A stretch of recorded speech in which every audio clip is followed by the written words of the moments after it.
40 times arm length in shuttles. We're recapping which offensive linemen and wide receivers ping the Falcons' radar with their athletic testing at this year's combine.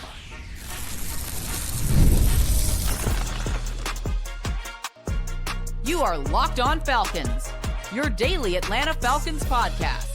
Part of the Locked On Podcast Network, your team every day.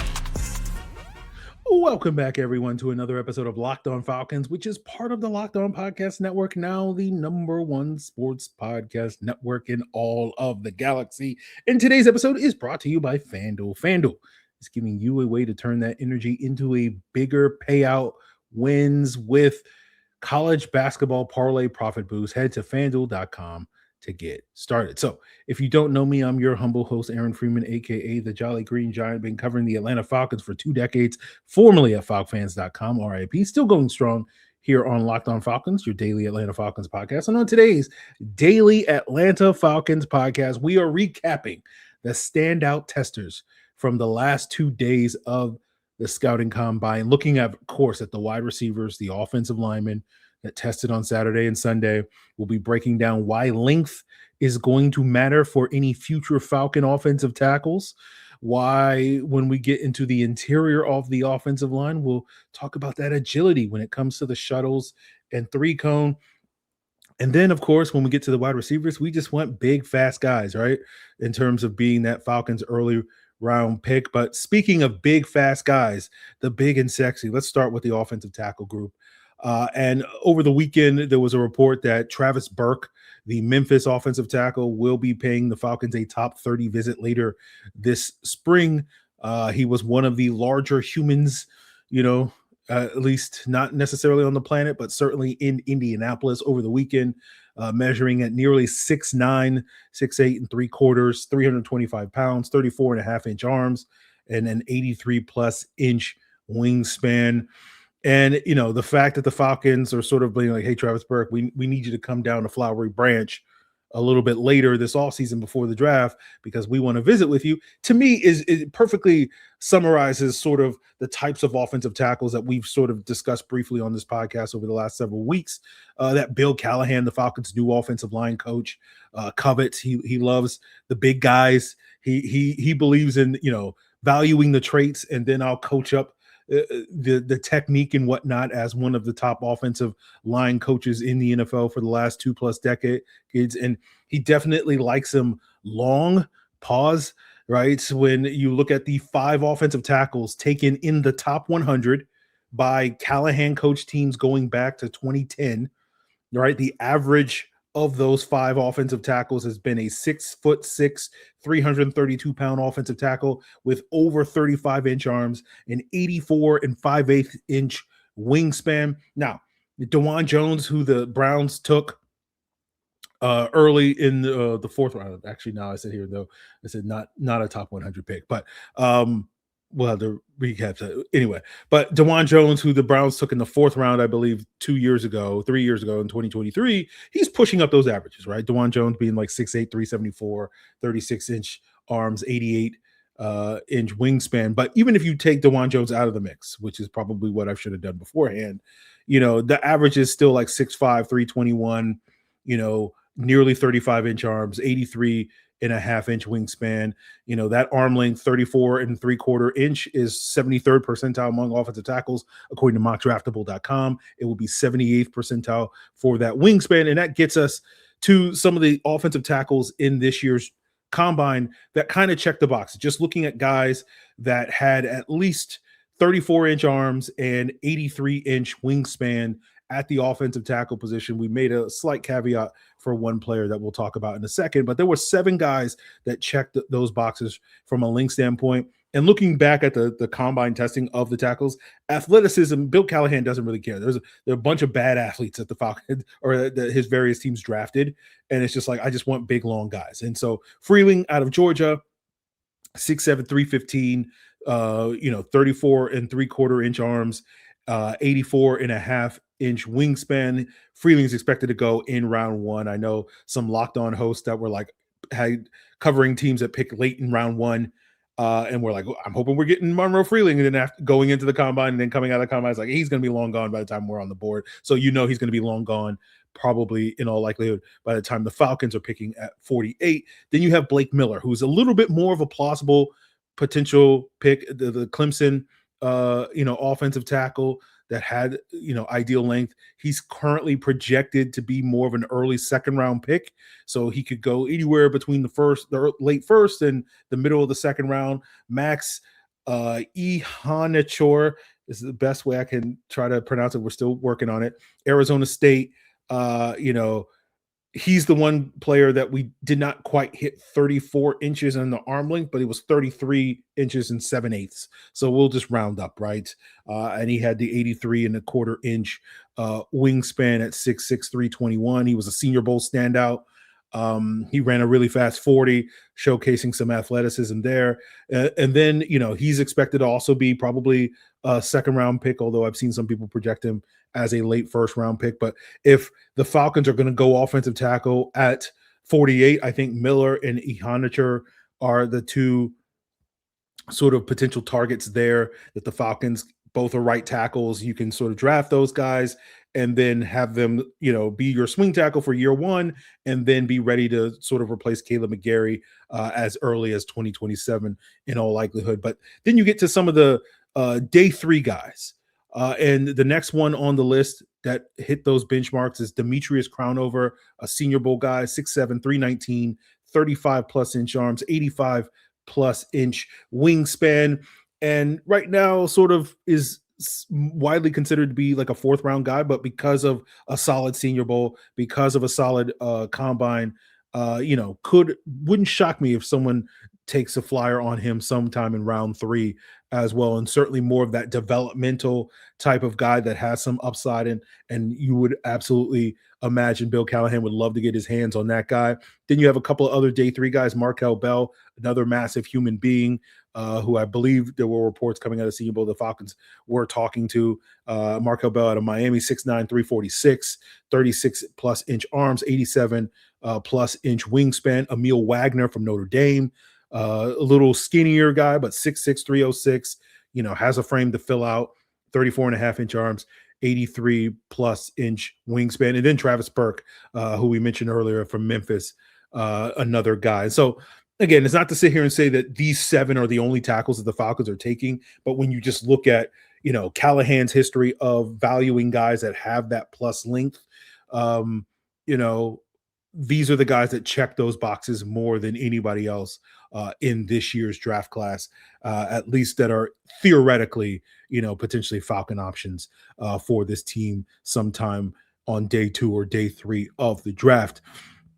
And so these are some of those names that, as you guys do your mock draft, simulators and whatnot, when you see some of these names on those simulations, go ahead, take a swing on those guys in round 2, round 3, round 4, etc., day 3, etc., in those simulations, because I do think those, if you're trying to be realistic on the sort of players that the Falcons could wind up drafting, a lot of these guys check those boxes for some developmental offensive tackles for this team to, get you somewhere between, above Jack Nelson. I know it's impossible to imagine an offensive tackle that's a better prospect than Jack Nelson, our 7th round pick last year, but it is possible that you could get one of these guys that has the size that Bill Callahan typically covets, or at least the teams that employ Bill Callahan typically covet. And so we'll get into the interior guys, and it's not really about length there. It is much more about athleticism and movement and agility when we talk about potential center options, as well as guards that the Falcons could be looking at in this year's draft. And we'll break that down as we continue today's Locked On Falcons. It's tax time, but for a lot of us, the old way of doing taxes is a lot. Trying to book an appointment that's not the most convenient, sitting in a waiting room with a stack of papers, emailing back and forth, and wondering if they really get your situation. But this year, you're getting a major upgrade. Intuit TurboTax now has in-person locations nationwide. You can meet face-to-face with a real tax expert, and your documents get uploaded straight to your TurboTax app on the spot. And just like that, you're done. Your TurboTax expert works to get you every dollar you deserve while you get real-time notifications as you go about your day. It's the relief of walking in, meeting a real person, and walking out knowing your taxes are being handled right. Head to turbotax.com/local to find a store near you and book your appointment. So, thank you to all the everydayers that make Locked On Falcons your first listen. You are the reason why Locked On is the number one sports podcast network in the galaxy. And of course, the offseason doesn't exist for the everydayers. And of course, those that are part of the Everydayer Club. Join the group chat all year round and get every episode of the show ad free. Head on over to the link in the description at lockedonfalcons.supercast.com to find out more. And if you use that code free agency with no spaces, you will get a month free as part of the Everydayer Club. So getting into the interior offensive line, it's all about the agilities, baby, right? That when you look at the Callahan interior offensive line, whether we're talking centers, whether we're talking guards, it's about that short shuttle and three cone. That's the one thing that consistently stands out when you look at the various interior guys that Callahan's teams have drafted over the years. 4 out of the 6 centers had a faster short shuttle than 4.55 seconds.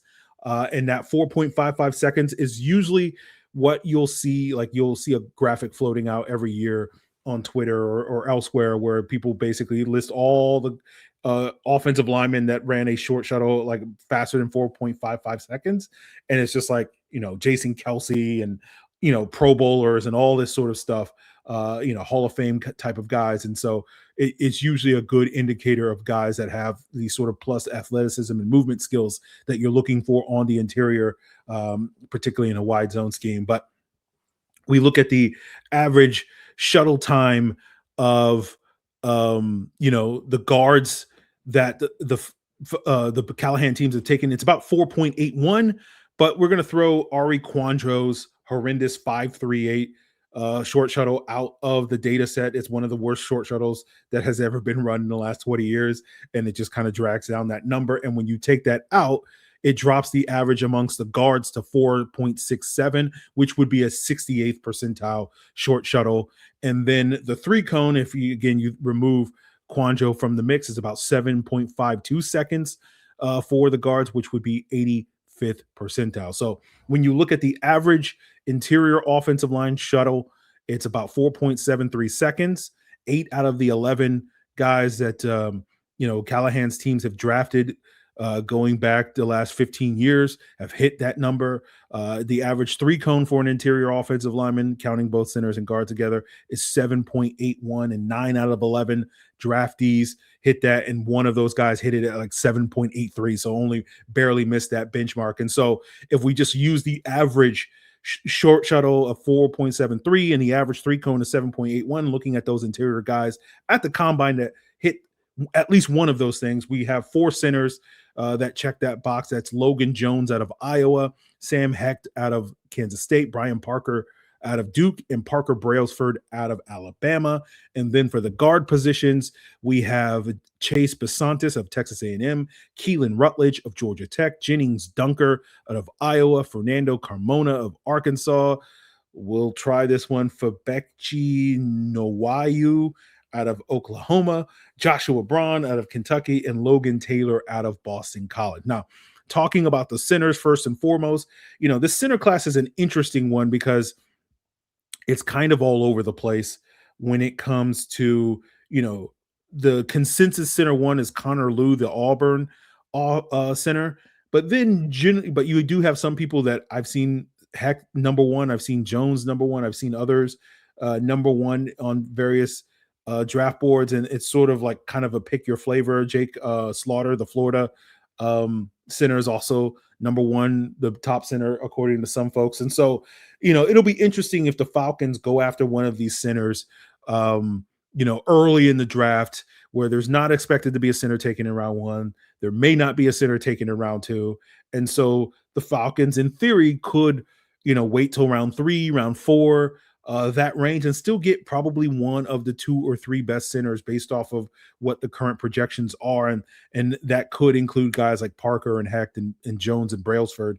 who are all kind of projected to go probably somewhere between rounds 3 and 7 in this draft class. And, with Ryan Nuzul being, solid sort of in terms of the kind of being a stopgap. We've always sort of seen Nuzul as a stopgap. And, you can imagine this team wanting to find an upgrade at that spot. And they certainly could have an opportunity based off of some of these guys that could be available, particularly, you can wait on a center in this year's draft class is basically the point I'm trying to make, rather than feeling like the need that you have to get that guy early in the draft to maximize your chances. So we'll see if the Falcons go after any of these centers that we have listed. Guard is less likely to be a priority position for the Falcons just because they could use some depth there. And so that's more likely to be, again, maybe a day 3 pick, a 6th, 7th round pick. If we're expecting the Falcons to pick up, some of those late round picks and some trade backs, you're probably not talking about Basantis, who's probably going to be a 2nd round pick, Dunker, who's a tackle that, a lot of people project to be a guard. Rutledge, got to give Jarvis Davis of Locked On Georgia Tech some love there. Those guys are probably going to be, day 2 picks, right? They're going to probably go sometime on the 2nd or 3rd round. And because, the Falcons don't really need to look for a guard unless they're really out on Matthew Bergeron, which I doubt they would be at this point in time. It's more of a depth issue, right? You're looking for an upgrade over Kyle Hinton as your backup guard. And so you could probably, take a swing on one of these day 3 guys. And that's Fernando Carmona of Arkansas, the Oklahoma guy, Joshua Braun of Kentucky, Logan Taylor of Boston College, and maybe, several of these guys like the Oklahoma guy and Braun have 34 plus inch arms. So have that sort of tackle length and size that, maybe, I don't know enough about these guys. I probably should have done the research before I jumped on the podcast, but, do these guys have positional flexibility? And that would make them a lot more intriguing for the Falcons, maybe in the late rounds, of guys that can potentially play multiple positions. So these are some guys, these are some names that I'll certainly do a little bit more research on as we get closer to the process. But a lot of these guys, are more projected to be those like 7th round, 6th, 7th round picks than necessarily, 4th, 5th round guys when it comes to day 3. So we'll see if the Falcons target any of these interior guys. But to me, it is notable that like the Callahan teams tend to value athleticism and movement skills when it comes to the interior guys at that position, and potentially trying to get a little bit more size at that position, particularly the center spot, to contrast with Ryan Nuzul a little bit. But ultimately the Callahan teams do prioritize that movement ability. So we'll see if any of those guys are on the Falcons radar, and we'll continue and wrap up today's episode by looking at some big, some small, but certainly some sexy and speedy wide receivers that certainly are in the mix for the Falcons in the early portion of the draft as we wrap up today's Locked On Falcons. So the pressure is high in the NFL, and it is also high in your workplace. You got deadlines, overflowing inboxes in that one position you have to fill sitting wide open. And when the pressure is on, and you need the right hire, Indeed is all you need. Indeed Sponsored Jobs is going to help you reach the right people who actually fit what you're looking for. So you're not just hoping that the right candidate stumbles across your post. Over the next minute that I'm talking to you, companies like yours will have made 27 hires on Indeed, according to Indeed data worldwide. So if you're hiring, spend less time searching and more time interviewing the candidates to check all your boxes, right, with the skills, experience, and location with Indeed Sponsored Jobs. Get a $75 sponsored job credit to help give your job that premium placement it deserves at Indeed.com/podcast. Just go to Indeed.com/podcast and support the show by saying you heard about Indeed on this podcast. Indeed.com/podcast. Terms and conditions apply. Need to hire? This is a job for Indeed Sponsored Jobs. And since it is March, we know that college basketball will absolutely be nonstop, and we love every second of it with the big games, the tight spreads, the momentum swings every single night, from early tip-offs to West Coast late night shootouts. There's always some action on the board, and now FanDuel is going to give you a way to turn that energy into an even bigger potential win with their college basketball parlay profit boost. You can build any college hoops parlay that you want whether you're looking at rivalry games, ranked matchups, whatever you like. You can mix spreads, totals, and player props to match how you see the slate playing out. And then you got to apply that profit boost, and instantly you're going to bump up your potential payout. But you can go safe, you can go bold, you can ride with the team you've been following all season long, or just ride the hot hand and jump on that bandwagon. It's your parlay, your style, just now with more upside behind it. So head on over to FanDuel.com today to get started. That's FanDuel.com. FanDuel, play your game. So we've talked a lot about sort of the consensus wide receiver rankings, and we've talked about how there are kind of 5 guys that are projected to be first round picks, very likely to be long gone by the time the Falcons are on the board. Now, if we have to revisit that take a little bit later when we get closer to draft, where it does feel like, oh, Carnell Tate of Ohio State, Jordan Tyson of Arizona State, Mekhi Lemon of USC, Denzel Boston of Washington, or Casey Concepcion of Texas A&M, some of those guys might be more realistic options for the Falcons at pick 48. We will absolutely have that conversation at a later date, but it does feel like those guys are going to be long gone by the Falcons are first on the board. Then you have Omar Cooper Jr. out of Indiana is sort of quickly rising up to be the consensus wide receiver 6, and wouldn't shock me at all if he winds up leapfrogging some of those guys that are in the consensus top 5 and gets drafted earlier than those guys for certain teams. It's a lot of, with wide receiver, it's like, what type of flavor of wide receiver do you like? And that's going to be a conversation for the Falcons. But I'm going to assume those 6 guys are going to be long gone by the time the Falcons get on the board at pick 48. And then I think you get to like wide receiver 7 through 12, maybe even 15 if you want to go. And that's where it really does become a pick your flavor type of draft, right? We've discussed, I think, before how on average over the last 3 years or over the last 5 years, if you look at the average number of wide receivers taken in the first 3 rounds, the equivalent of the top 100, it's been about 15 wide receivers. Dane Brugler of The Athletic has 17 wide receivers in his top 100, which is a testament to the depth of this draft class, a stronger wide receiver class. And I think the Falcons are picking in a really sweet spot in day 2, where they should be able to land a number of wide receivers that check some of the boxes. And so as we look at this, these guys that tested at the combine, we're going to focus primarily on size and speed, right?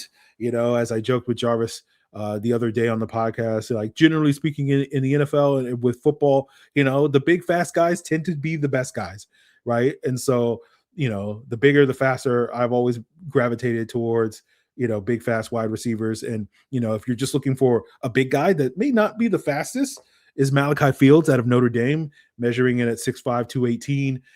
People question the long speed. It did not show that in Indianapolis with a 4.6 140, but did show maybe a little bit more agility with a 6.98 3-cone, one of the better 3 cones, especially for a guy his size. And we talked about Fields a lot during the Senior Bowl week, where he showed, there were questions about, can he separate? And I think he showed he can separate even if he isn't a guy that has blazing speed. But when you talk about guys that bring the size and the speed, 3 names really jumped out that are potentially in the mix for the Falcons on day 2. That's Chris Brazzell of Tennessee, Ted Hurst of Georgia State, and Bryce Lance of North Dakota State. Brazzell 6'4", 198, ran a 4.37. Hurst 6'4", 206, ran a 4.42. He was a Senior Bowl guy. Bryce Lance, the brother of Trey Lance, 6'3", 204, ran a 4.34 40 time. And so if you just want to bet on a big, fast guy, we've talked before about how the Falcons should be looking for more vertical speed in their offense to sort of complement Drake London at that wide receiver position, and particularly getting a bigger guy that typically is going to, play that X position and handle, that press coverage a little bit easier and beat press and have the speed to get on top of the defense. Like, these 3 guys definitely check that box, at least based off of their testing. We'll have to go back and watch the film to sort of see, how their release packages actually line up. That was something that we talked about with Hurst going into the Senior Bowl, which is like his release package is very basic, but that is something that you can develop and train and teach at the next level. So if you just want to go, you can't teach size, you can't teach speed. And so for those guys, now, when you're talking about speed, right, there's lots of guys that may not have the size, but definitely have the speed you're looking for. Brenen Thompson ran the fastest 40 of anybody at this year's combine. That was kind of expected, but a smaller guy at 5'9", 164 pounds. Now, he probably cut weight to run a faster 40, running a 4.26 40, which is extremely good. One of the best deep threats. We talked about Thompson. He was supposed to go to the Senior Bowl, but then pulled out last minute. And so we talked about him back in January. So definitely a talented guy that can take the top off of defense. Deion Burks out of Oklahoma, another smaller guy, 5'10", 180, ran a 4.30, right? Zachariah Branch, who we've talked about a bunch, out of Georgia the last couple of weeks on Mock Draft Mondays, 5'9", 177 pounds, ran a 4.35. These are small, speedy guys that when we talk about whether it's stretching defenses vertically like Thompson does, or maybe stretching defenses horizontally like we talk about with Branch, with being more that gadget guy, and Burks being much more of an underneath guy as well. Another guy that wins underneath primarily from the slot, Antonio Williams out of Clemson, much more average size when it comes to being 6 foot, 187 pounds, ran a 4.41. So he's in the mix there as a pure slot guy. I think he lined up about 90% of the time in the slot this past year at Clemson. And then you have like a guy like Jeremy Bernard out of Alabama, who played with Michael Penix at Washington for 1 year as a backup there in Penix's final year before transferring to Bama, is just kind of more of that overall average sort of guy with average size, 6'1", 206, average speed, 4.48, but more importantly showed that agility with the three cone. I think he had the best three cone of any wide receiver at the combine at 6'7", at that position. Maybe he might even had the best three cone of anybody at the combine. I can't recall if someone had a better one, but and he's also a guy that can win after the catch, and so he kind of checks all the boxes that you're looking for, being more of that complete wide receiver that can do the yak stuff. May not necessarily be a true deep threat like some of these other guys are, but can line up inside, outside, that sort of thing. So if you're looking for that sort of all around receiver, I think Jeremy Bernard checks those boxes. And so those are kind of the guys that stood out based off of the size, the speed. Some other guys that are potentially in that mix for day two that did not stand out at the combine because they're a bunch of cowards was Chris Bell of Louisville and Elijah Surratt of Indiana. Now, Chris Bell at least has the excuse that he was unable to compete because he just tore his ACL like 3 months ago. And so that's why he did not test at the combine. But Elijah Surratt, first you pulled out of the Senior Bowl and then you pulled out of the combine. No, sir, you are not a future Falcon. You are too much of a coward. You're too scared to compete. I'm kidding, of course, guys. Of course, he's going to work out at the pro day with Fernando Mendoza at Indiana. But twice now, Elijah, twice now. Again, we give you a pass for the Senior Bowl just because it was like a week after the national championship game and you just needed a break. But come on, man, you got to run at the combine. You got to do something at the combine. But we talked about Elijah Surratt back in January ahead of the Senior Bowl before we found out he pulled out. He's basically a big slot like Drake London. So those are some of the standout wide receivers that I think are in the mix for the Falcons in rounds 2 and 3. We're not even talking about some guys that are potentially round 4 guys that also tested well. Tyron Montgomery out of John Carroll, Josh Cameron out of Baylor, some guys that from the Senior Bowl as well that are potentially round 4 options. So it's overall a deep wide receiver class. The Falcons should be able to pick a number of players, whatever style of wide receiver they are looking for in those rounds 2, 3, and 4. It just figure out what style. Do you want a speed guy? Do you want a big guy? Do you want a slot guy? Do you want a yak guy? Do you want a gadget guy? Like, you're going to have a plethora of options, not to mention you have guys that have return skills like Branch as well early in the draft, but late in the draft, some of those guys like Xavier Thomas out of LSU ran a 4.28, Barry and Brown out of LSU, Caden Weegan of Iowa, who I'm going to be continuing pounding the table here because 25 years ago, the Falcons traded away Tim Dwight to go get Michael Vick in the draft. And, there's been a hole in my heart that a small white wide receiver from Iowa that can run real fast and took, I think, 3 punts or I can't remember how many punts or kickoffs, but he took 4 kicks back this past year. And I'm like, I need Tim Dwight back on this Falcons roster. We need to throw it back to the 1990s with Tim Dwight here on this roster. And that's Caden Weegan. You got Vinny Anthony of Wisconsin, Colin Lacey of Louisville, Malik Benson of Oregon, all these guys that are more return threats that are day 3 options. So I bring this up just because, like, it feels like the Falcons are on a path to at least double, possibly even triple dip at wide receiver, depending on what they do in free agency, how aggressive they are trying to fill those needs at wide receiver, and just kind of completely remaking this room.